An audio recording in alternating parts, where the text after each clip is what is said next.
என்னம்மா யாருக்கு என்னாச்சு சொல்லுமா. என்னம்மா ஆச்சு சொல்லுமா. நந்தினி சொல்லு நந்தினி. நந்தினி என்னம்மா என்னடாச்சு சொல்லுடி.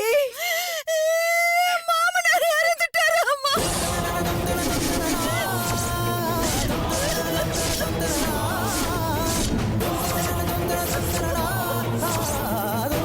என்னம்மா எப்படிமா எப்படி இறந்தாரா? கொஞ்ச நேரத்துக்கு முன்னாடி கூட நான் பாத்துட்டு தானே வந்தேன். எப்படி நடந்ததுன்னே தெரியலையே.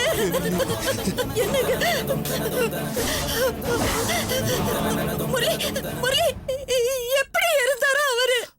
அது எப்படின்னு எனக்கு தெரியல நந்தினி. இந்த விஷயம் விஸ்வாக்கு தெரிஞ்சதுன்னா அவன் எமோஷனல் ஆயிடும்னு அவன்கிட்ட சொல்லாமே மறைச்சிருக்காங்க. ஆனா அவனோட ரிலேஷன் சொல்லி யாரும் இங்க வந்து அவன்கிட்ட எல்லா விஷயத்தையும் போட்டு உடைச்சிட்டாங்க. அதுல எமோஷனல் ஆன விஸ்வா எல்லாத்தையும் பிச்சு போட்டுட்டு நான் உடனே எங்க அப்பாவை பார்க்கணும்னு சொல்லி கிளம்பியிருக்கான். எனர்ஜி இல்லாம மயக்கம் போட்டு கீழே விழுந்துட்டு மறுபடியும் பழைய நிலைமைக்கே போயிட்டான். இப்ப அவன் இருக்கிற சூழ்நிலையில இந்த விஷயத்த விஸ்வாவோட அம்மா கிட்ட எப்படி சொல்றதுன்னு தெரியாம தான் நான் உங்களுக்கு ஃபோன் பண்ணேன். ஆனா இந்த விஷயம் உங்களுக்கே தெரியாது போல இருக்கே. சத்தியமா எனக்கு தெரியாது. சரி நந்தினி, இப்ப ஒன்னும் பிரச்சனை இல்ல. விஸ்வாக்கு ட்ரீட்மெண்ட் போயிட்டு இருக்கு. நான் கூடவே தான் இருந்து பாத்துட்டு இருக்கேன். நீங்க உடனே விஸ்வா வீட்டுக்கு போங்க. சரி முரளி. சரி நந்தினி, நான் வச்சிடுறேன். நான் மாமா போய் பார்த்துட்டு பேசிட்டு வந்தப்ப கூட அவர் நல்லா தானே இருந்தாரு. எப்ப இப்படி ஆச்சுன்னே தெரியலையே. இந்த விஷயம் என் புருஷனுக்கு தெரிஞ்சா அவருக்கு ஏதாவது ஆயிடுமோன்னு பயந்து யாருமே சொல்லாம மறைச்சிருக்காங்க. ஆனா யாரோ ஒருத்தர் சொந்தக்காரன்ற பேர்ல நேரா ஹாஸ்பிட்டலுக்கு போய் எல்லா விஷயத்தையும் அவர்கிட்ட சொல்லிருக்கான். அவர் அந்த அதிர்ச்சியில திரும்பவும் பழைய நிலைமைக்கு போயிட்டாரு. ஐயோ என்னங்க இது? ஆண்டவன் ஏங்க நம்ம இப்படி சோதிக்கிறான்? ஆண்டவன் நமக்கு கொடுக்குற சோதனையை நினைச்சு புலம்பு கூட நேரம் இல்லாம போயிடுச்சு வள்ளி. இனிமே இப்ப இங்க போறதா அங்க போறதா எங்க போறதுன்னு தெரியாம தவிச்சுக்கிட்டு இருக்க நிலைமை. இல்லப்பா, என் புருஷனுக்கு எதுவும் ஆகாது. அவருக்கு மறுபடியும் ட்ரீட்மெண்ட் கொடுத்துட்டு இருக்காங்களா? முரளி அங்க இருந்து அவரை பாத்துட்டு இருக்காரு. இப்ப நாம உடனே போய் மாமாவை பார்க்கணும்பா. அவர் வாழும் போதுதான் அவரை முறிச்சுக்காம நான் ஏதோ சொல்லி அவரை நோக்கடிச்சிட்டேன். கடைசி அவர் முகத்தையாவது பாத்துட்டு வந்துடலப்பா. வாங்கப்பா போலாம். ஆமாமா, நீ சொல்றது சரிதான். நல்லதுக்கு போறனாலும் கெட்டதுக்கு போகாம இருக்க கூடாதுன்னு சொல்லுவாங்க. நாம 3 பேரும் அங்க போயிட்டு வந்துருவோம். மாலதி நீ இருந்து குழந்தைய பாத்துக்கமா. நாங்க 3 பேரும் போயிட்டு வந்துடுறோம். வாமா, வா வா போலாம். வா வள்ளி.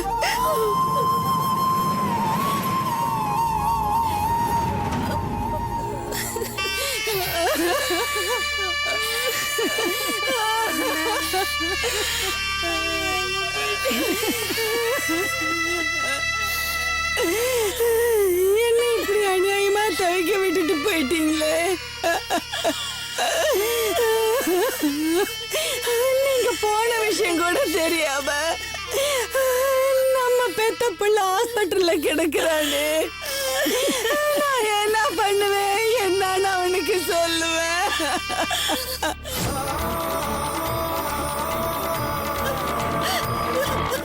ஐயோ கடவுளே.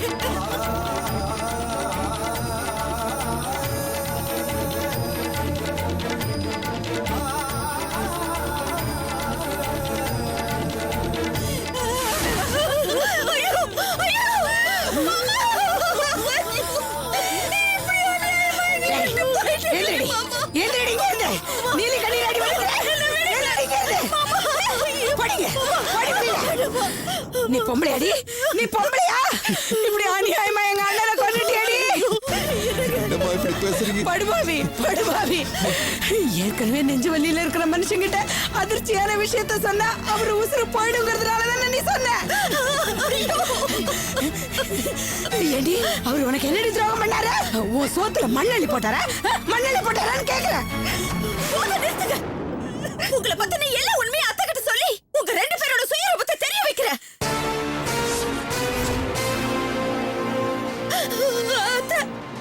நீங்க நினைக்கிற மாதிரி இந்த கல்பனாவே உங்க அம்மாவும் நல்லவங்களே இல்ல. இவங்க 2 பேரும் சும்மா உங்ககிட்ட நடிக்கிறாங்க. நான் சொல்றதெல்லாம் கடவுள் சத்தியமா உண்மை. கடவுள் மேல சத்தியம் பண்றதுக்கு ஒரு அருகதையே கிடையாது. அம்மா இருமா, எதுக்கு நீ பதட்டப்படுற? இந்த மாதிரி ஆளுக்கு கடவுளும் கல்லும் ஒண்ணு. எது மேல வேணாலும் சத்தியம் பண்ணுவாங்க. ஏய் என்ன சொல்லுமோ சீக்கிரம் சொல்லிட்டு கிளம்பு, இல்லனா உன் பாவம் எங்க மேலயும் ஒட்டிக்கும்.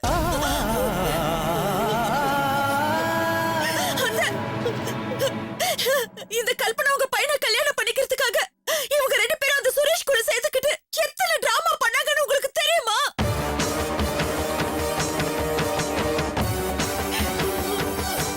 என் வாழ்க்கையை நாசம் பண்ணிட்டாங்க. அதுக்காக இவங்க ரெண்டு பேரும் என்னெல்லாம் அட்டழியம் பண்ணிருக்காங்க தெரியுமா?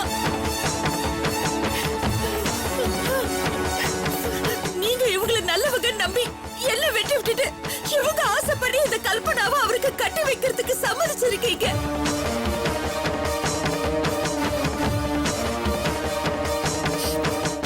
அதுக்கப்புறம் ஜாதகம் பார்க்க போனப்போ ஜோசியர் கல்பனாவோட ஜாதகத்தை பார்த்துட்டு இவளுக்கு மூல நட்சத்திரம், இவ கழுத்துல தாலி ஏறினா அடுத்த நிமிஷமே இவ மாமியார் கழுத்துல இருந்து தாலி இறங்கிடும் சொல்லியிருக்காரு.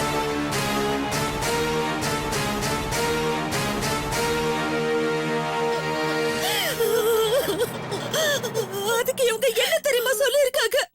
என் பொண்ணு கழுத்துல தாலி ஏறதுக்காக எவ கழுத்துல இருந்து தாலி இறங்கினா எனக்கு என்னன்னு சொல்லி.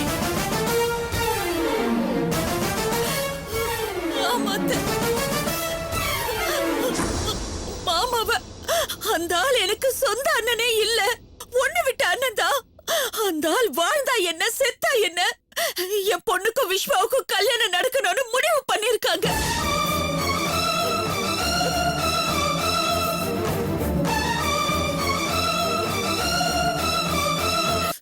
இவங்க நினைச்ச மாதிரி இந்த கல்யாணம் நடந்துச்சுன்னா மாமா உயிருக்கு ஆபத்தாயிடும்னு தான் மாமாவை தேடி வந்து நான் இந்த விஷயத்த சொன்னேன்.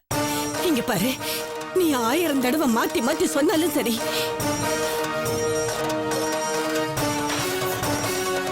என் அண்ணியும் கல்பனாவையும் சந்தேகப்பட மாட்டேன்.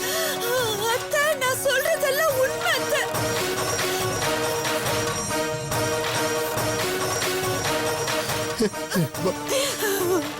வார்த்தைதான் என் புருஷனை கொன்னுடுச்சு.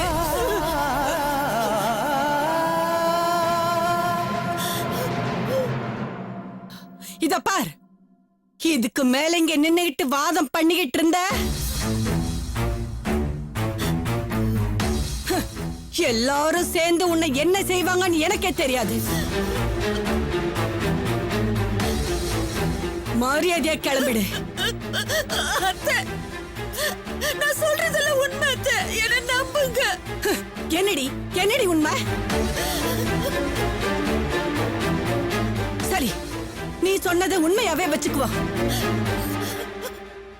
உடம்பு சரியில்லாத இருக்கிற மனுஷங்கிட்டயா வந்து உண்மையை சொல்லுவேன்? ஏ, எங்கிட்ட சொல்ல வேண்டியதானே? ஐயோ, எங்க அத்தை உங்களை பார்க்க விட்டாங்க? யாராவது ஒருத்தர் உங்க கூட இருந்துகிட்டே இருக்காங்களே. என்னங்க இது? நான் உங்ககிட்ட உண்மையெல்லாம் சொல்ல வந்தா கண்டிப்பா இவங்க என்ன உண்மையை சொல்ல விட மாட்டாங்க.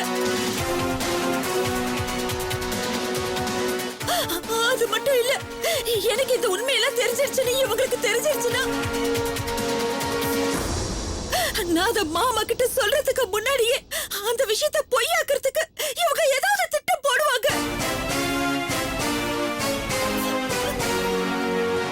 சரி, எங்களால உனக்கு உண்டான கஷ்டத்தையும் இதனால மாமா உயிருக்கு ஆபத்து இருக்கிறதையும் சொல்றதுக்காக தானே வந்த. அப்புறம் எதுக்கு விஸ்வ மாமா ஹாஸ்பிட்டல் இருக்கிற விஷயத்த சொன்ன? எதுக்கு சொன்ன? எதுக்கு நீ சொன்ன?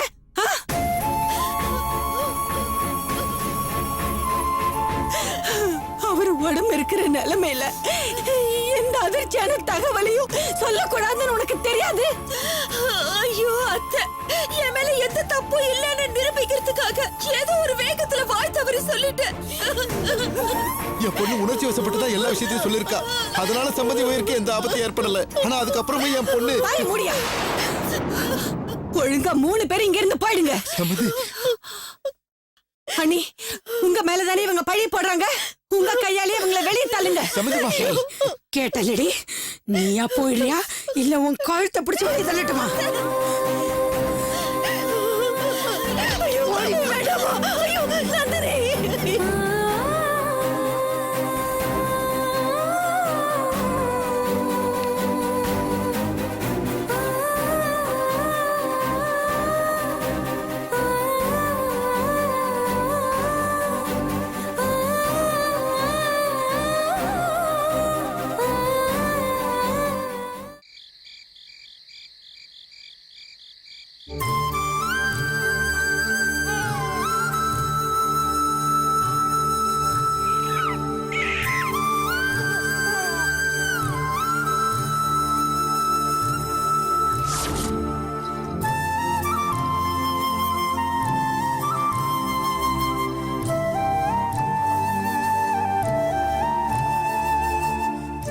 விஸ்வாவோட வாழ்க்கையில யார் பிரச்சனை பண்ணாங்கன்னு தெரிஞ்சிடுச்சு.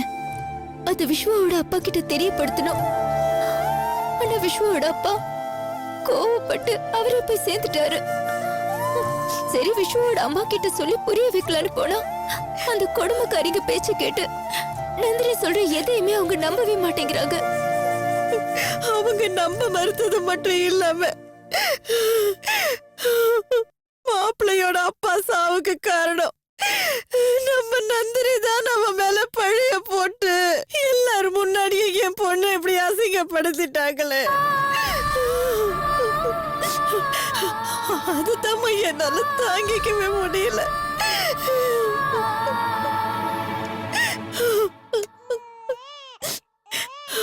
கவலைப்படாதம்மா, யார் புரிஞ்சுக்கலனாலும் விஸ்வா புரிஞ்சுப்பாரு.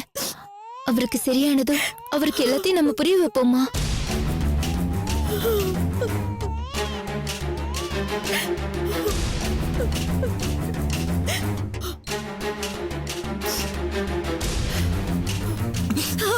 அம்மா, மாமா இறந்து போன அதிர்ச்சியில மறுபடியும் அவர் பழைய நிலைமைக்கு போயிட்டுதான் முரளி சொன்னாரு. இப்போ அவருக்கு எப்படி இருக்காருன்னு தெரியலையம்மா. முரளிக்கு போன் பண்ணி கேளம்மா.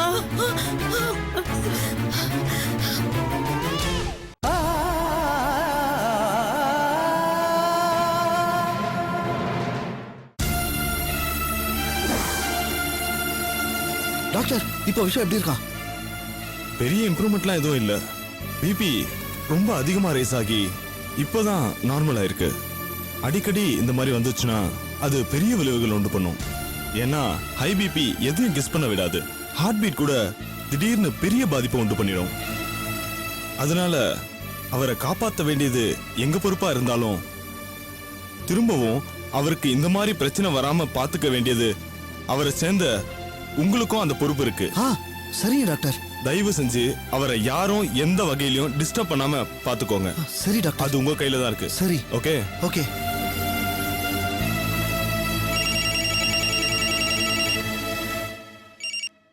சொல்லுங்க நந்தினி, விஷயம் வீட்டுக்கு போனீங்களா? போன முரளி, ஆனா மாமா முகத்தை பார்க்க முடியல. என்னங்க சொல்றீங்க? 1000 இருந்தாலும் நீங்க அந்த வீட்டு மருமக. சரி முரளி, நான் அதெல்லாத்தையும் அப்புறமா சொல்றேன். மாமா இறந்த அதிர்ச்சியில அவர் மறுபடியும் பழைய கண்டிஷனுக்கே போயிட்டாருன்னு சொன்னீங்களே, இப்ப அவர் எப்படி இருக்காரு?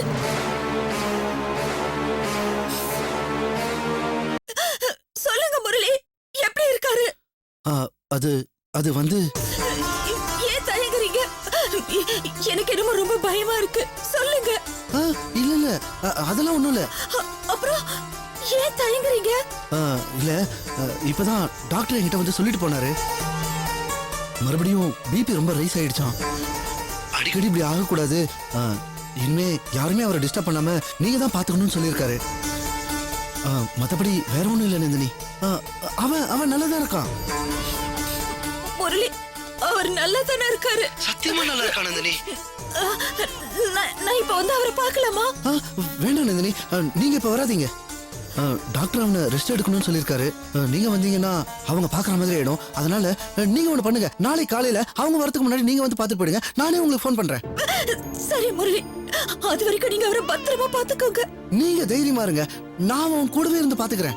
கூடவே இருங்க, எங்கேயும் போயிடாதீங்க. நான் இருக்கேன். சரி சரி, நான் வச்சிடுறேன். என்னம்மா சொன்னாரு? அவர் கொஞ்சம் பிபி ரைஸ் ஆயிடுச்சா. டாக்டர் வந்து செக்அப் பண்ணிட்டு போயிருக்காரு. இப்ப ரெஸ்ட் எடுத்துட்டு இருக்காராம். காலையில அந்த கல்பனா வரதுக்கு முன்னாடி என்ன வந்து பாத்துட்டு போக சொல்லிருக்காருமா. இங்க பாருமா, அதான் முரளியே சொல்லிட்டாருல காலையில வர சொல்லி. நாளைக்கு காலையில போலாமா? கண்டிப்பா மாப்பிள்ள உன்னை ஏத்து பாருமா. தைரியமா இருமா. கொஞ்ச நேரமாவது வந்து படுமா. இல்லம்மா, அவரை பாக்குற வரைக்கும் எனக்கு தூக்கமே வராது.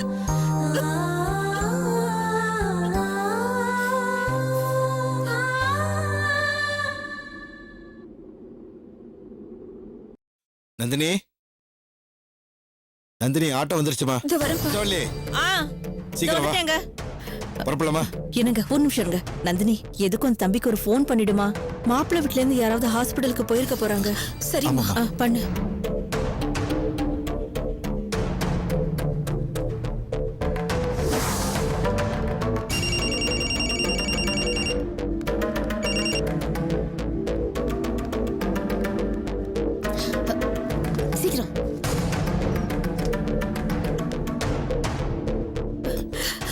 என்னாச்சு? என்னாச்சு? ரிங் போயிட்டே இருக்க, எடுக்க மாட்டேங்கிற. மறுபடியும் பண்ணுமா?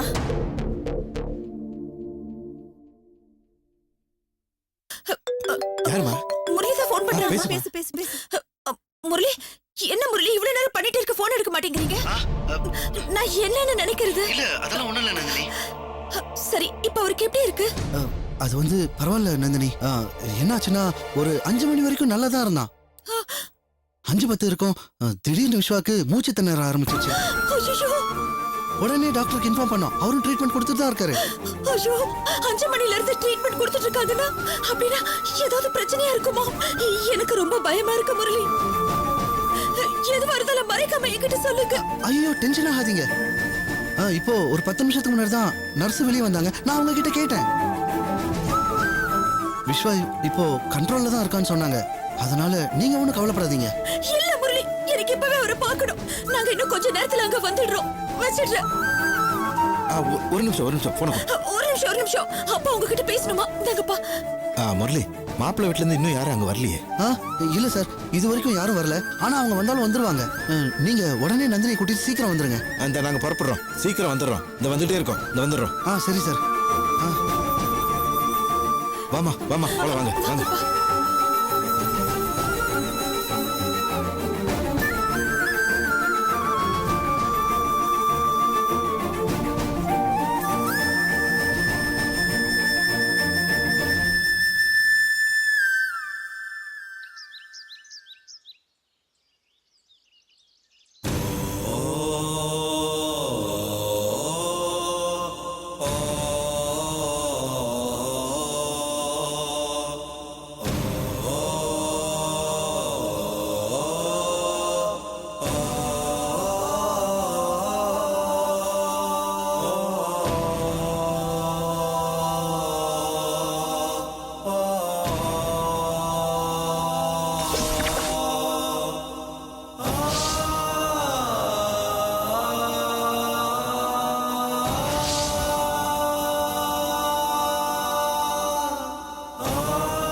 சாப்பிடாம இருக்கீங்க.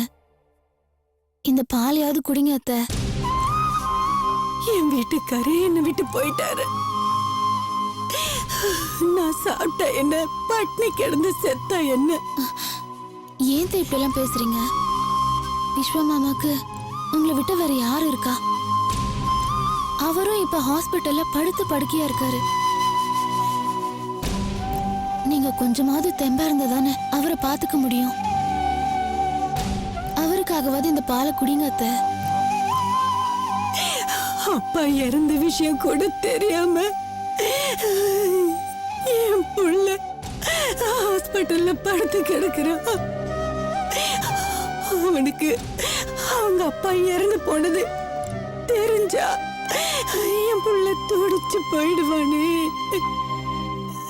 அவனுக்கு எப்படி நான் ஆறுதல் சொல்லுவேன்?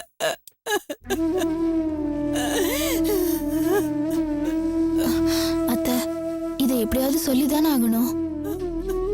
முதல்ல மாமா நல்லபடியா குணமாய் வரட்டும். அதுக்கப்புறம் நம்ம எல்லாரும் சேர்ந்து பக்குவமா எடுத்து சொல்லி புரிய வைக்கலாம்.